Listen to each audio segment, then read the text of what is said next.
Today is the feast day of St. Martha, the memorial, and there's some options for readings here. So this was our gospel today, is John chapter 11, 17 to 27.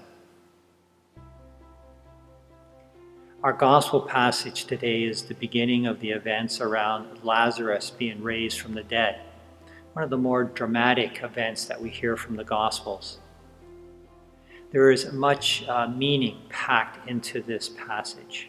So just to shed some light on a bit of this. Lazarus being in the tomb for 4 days emphasizes that he is definitely dead. When Lazarus appears again, rising from the dead, there is no question that he has risen from the dead.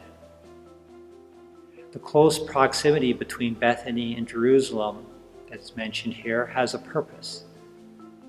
The Jews that are consoling Martha and Mary are connected to the Jewish authorities in Jerusalem, and this is a sign that what is about to happen will be told to the Jewish religious leaders in Jerusalem by first-hand witnesses. Martha's faith statement is in contrast to the crowd.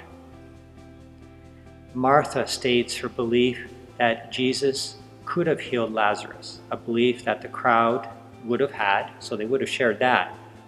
The difference is that Martha and her belief is that Jesus is the Messiah, the Son of God, the one coming into the world.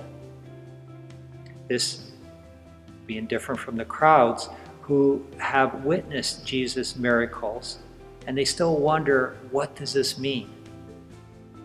They are not able to read the signs of God's presence in Jesus, unlike Martha, who does. Martha's dialogue with Jesus gives witness of her hope in Jesus, the belief that God will give Jesus whatever he asks. This is a strong statement that encompasses a lot. Martha is saying she believes in the resurrection, that all things are possible for Jesus, while at the same time, I think it'd be fair to say she's not sure exactly what that all means.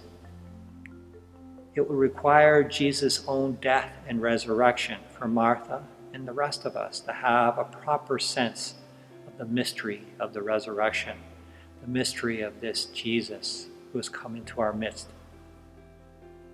The gospel continues from our passage of today to tell of Mary's greeting of Jesus, followed by Jesus rising Lazarus from the dead. The events around Lazarus being raised from the dead foreshadows Jesus' own death and resurrection, signs of God's great loving power.